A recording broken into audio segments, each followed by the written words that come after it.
మాయా మాయా మాయా ఎర్రగా బుర్రగా బాగున్నాయే మాయా మాయే లోన్ ఇస్తావా నాకు ఇదిగో అచ్చని పొలం చేసుకొని నేను పెళ్లి చేస్తున్నాను అనుకుంటున్నామా నువ్వు బయటికి బా నువ్వు బయటికి నన్ను పట్టమా నేను అదే బుర్రగా సుబ్బారావు గారి క్యాండిడేట్ ని నువ్వు నన్ను పట్టుకున్నావు అనుకో ఇక్కడ అయిపోద్ది అయ్యా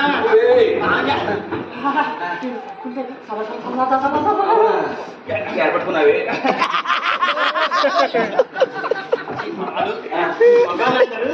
మమ్మల్ని చూస్తే ఎరుకోట్లాగా దూరం దూరం మాట్లాడమ్మా చూస్తే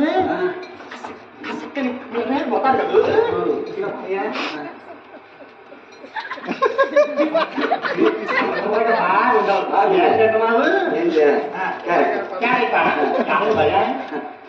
అరే బాత్రూమ్ పెట్ట రా బయటికి చిన్నపాయ దేనికి పడతాడు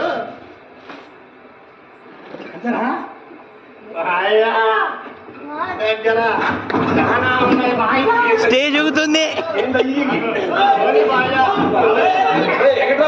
పట్టిపోవయ్యా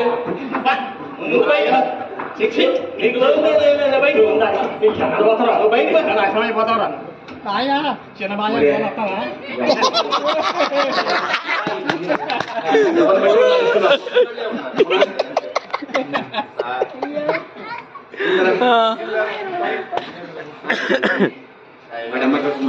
వాడు అరే నానేం చెప్తానా నేను బ్యాంక్ కాడికి వచ్చిన హలో ఫోన్ మాట్లాడకూడదు. అదే మా ఆవిడ మాట్లాడుతున్నాడు మాట్లాడుతూ ఏం మాట్లాడుతున్నాను నేను ఎక్కడికి వచ్చినాను ఆ బ్యాంకు కాడికి వచ్చినాను మేనేజర్ గారితో లోన్ మాట్లాడతాను అవును అట్లా ఉండేసి సైలెంట్ లో పెట్టు. ఏం మాట్లాడతా అయ్యా మేనేజర్ కదా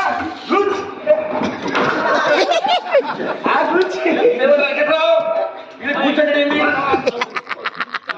పంతులు పెట్టుకోవడానికి లోన్ ఇచ్చాము అది ఆ కోటగా సన్మానం చేసుకోవడానికి వచ్చాడు. అయ్యి మేనేజర్ గారు వస్తా నీకోసం తెల్ల పని తెచ్చా. పని పిల్ల మీరు ఇచ్చిన 5 లక్షలతో 4 పందులు చాలా పందులు కొన్నా. అవి 100 లక్షలైనవి. దాంతో మా శ్రీకాకుళం జిల్లాలో బ్యారు ఏర్పాటు చేశా. అదే పిక్కరి అని పెట్టేశా. పిక్కరి పెట్టేశా. అదే చిన్నప్పటి నుంచి కూడా ప్రతి తెల్ల పందులని మొగమే కనపడింది, నల్ల పందులని మొగమే కనపడింది, ప్రతి పిల్లి పందులని కనపడింది. సగం రంగు చెడుపు సగం రంగు నలుగు ఆ పందుల గురించి మొగమే కనపడింది. పందుల వ్యాపారం అంటే డబ్బులంటే పందులు, పందులంటే పందులు. సరే కదా నేను కొత్తగా మీ ఇంటికి 2 పందులు పెడతా. ఆ పందులు తీసుకెళ్ళండి, బాగా పంచుకోండి. అదే అనమాట. ఉంటాను బాబా. ఎంతమంది పిల్లలు మీకు? కాబట్టి 2 మంది పిల్లలు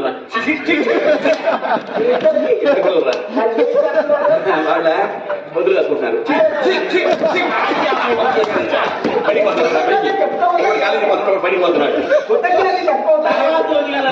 ఇతర పిల్లలు 2 పంది పిల్లలు ఇస్తా. అవి పెంచుకొని కోటీసరిగా మంచి చెప్పండి మరి.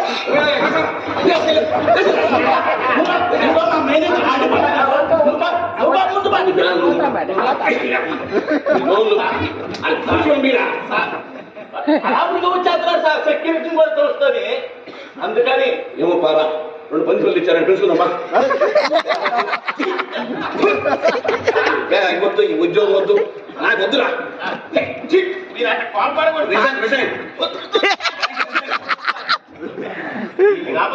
వస్తారు వచ్చేవాళ్ళ